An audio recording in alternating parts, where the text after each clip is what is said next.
Rap is a genre full of brags and boasts about crime and violence. While many rappers are just doing it for the views and Instagram likes, others have actually committed crimes and paid a price for it. Here's a look at the rappers with the longest prison sentences. YNW Melly. Jamel Demons, better known as YNW Melly, is a rapper and singer from Gifford, Florida. Melly is known for his hit tracks like Murder on My Mind and Mixed Personalities featuring Kanye West.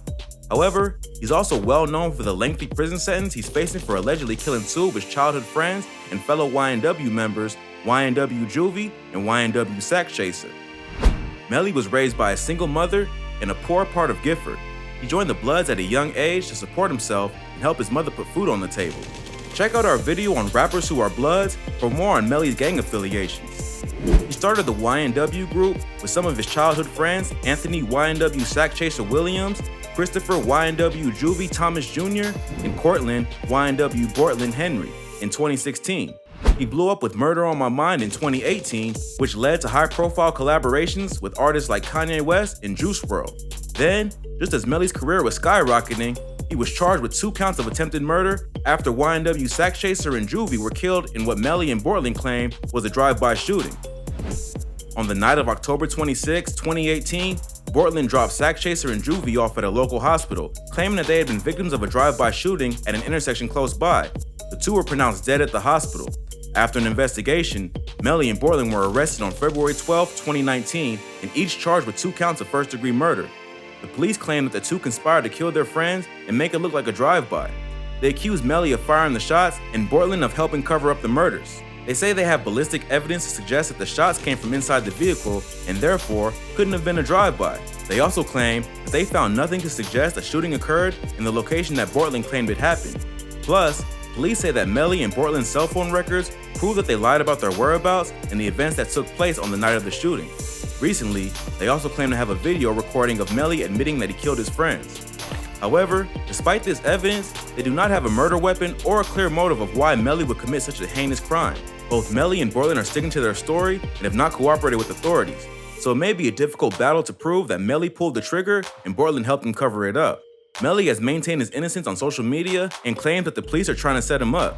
The case is still ongoing and has been delayed even further due to the pandemic. If convicted, Melly and Bortland are facing life in prison and potentially the death penalty. It may be a while before this case is officially tried and both sides are fighting a tough battle. Melly has hired an expensive attorney, so there's a chance he could beat the charge. But until all the evidence comes to light, it's impossible to know what will happen. Unlike YNW, this next rapper got caught in some serious gang crime.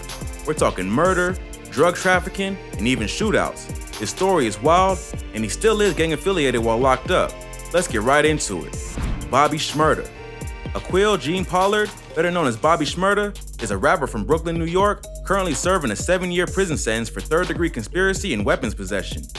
Bobby is best known for his hit song, Hot Nigga, and the EP that followed, Shmurda She Wrote.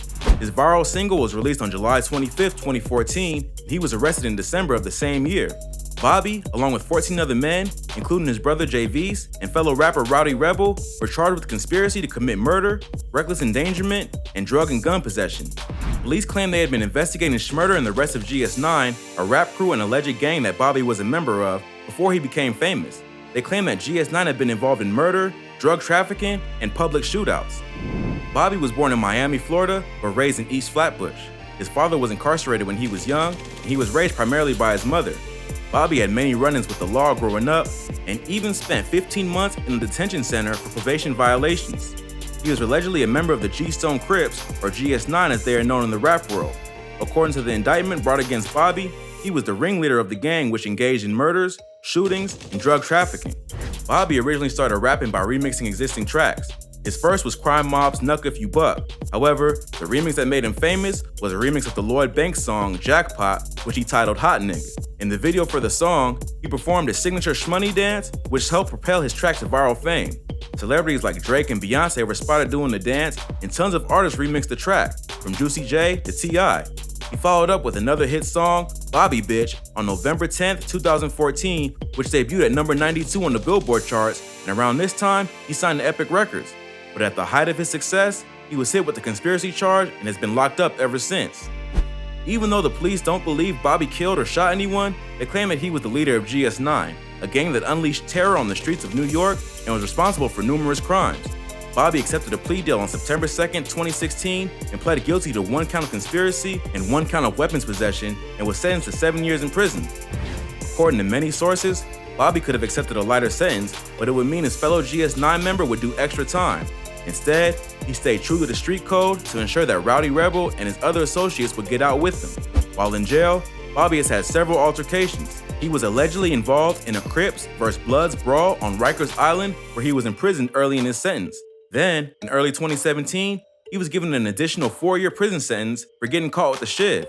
The sentences were to run concurrently, but it meant he was not eligible for early release. He was denied bail in August of 2020, however, he's set to be released on December 11, 2021. The next rapper almost caught a charge that landed him 300 years in prison. Yup, you heard that right. The story's insane, so be sure to stick around for the whole thing. 03 Greedo. Jason Jamal Jackson, better known as 03 Greedo, is a rapper and singer from Los Angeles, California. Greedo had been releasing prolific amounts of music since 2010. However, he began to build a buzz in 2016 with tracks like Sweet Lady and Mafia Business. He gained more national attention after the release of his 2018 album, Wolf of Grape Street, and was poised to make a big name in hip-hop before he was arrested in 2018.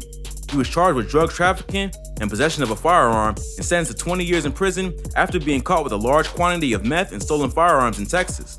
Greedo was born in the Watts neighborhood of Los Angeles, a rough area known for gangs and crime. His father was killed in a motorcycle accident when the artist was only a year old. He was raised by his mother, along with a brother and sister. He impregnated his girlfriend when he was 17 and started selling drugs to support the family. After that, his mother kicked him out and he spent time couch surfing and being homeless before settling in the Jordan Downs housing projects in Watts. After moving to the projects, he became a member of the Grape Street Watts Crips, one of the largest and most notorious gangs in LA. In 2009, he spent 10 months in jail for drug charges, and when he got out, he started taking music more seriously. He started releasing a prolific amount of music under the name Greedy Giddy in 2010. He later changed his name to 03 Greedo, referring to where he grew up on 103rd Street in Watts. He started building a local buzz with his Purple Summer mixtape series and started his own label in 2016. However, the same year, he was arrested in Texas for drug trafficking and weapons charges. According to authorities, the Potter County Sheriff pulled Greedo over and searched his vehicle after smelling weed. In the trunk, they found 4 pounds of methamphetamine and 2 stolen pistols. Texas has very strict drug laws, and Greedo was facing up to 300 years in prison if found guilty. Instead, he copped to a plea deal and was sentenced to 20 years instead. Yet, despite his lengthy sentence, with good behavior, he's eligible for parole after 5 years. He began his sentence in the summer of 2018. He was set to become eligible for parole in 2020, but unfortunately was denied. His next parole hearing is scheduled for sometime in 2021. Yet, despite being sentenced to nearly 2 decades behind bars, Greedo has not let it impact his work ethic. He has released several projects while incarcerated, including Still Summer in the Projects with DJ Mustard, Netflix and Deal with Kenny Beats, and Loaded Up Volume 1 with Ron Ron the producer. Greedo has claimed that he has no desire to slow down and is destined to live up to his iconic face tattoo, which says, "Living Legend" across both of his cheeks. Greedo is just one of many up-and-coming rappers with a lot of potential who fell victim to the system. Luckily, Greedo isn't letting prison stop his prolific output, and fans can expect to hear more music coming from his camp, even while the artist is fighting for his freedom.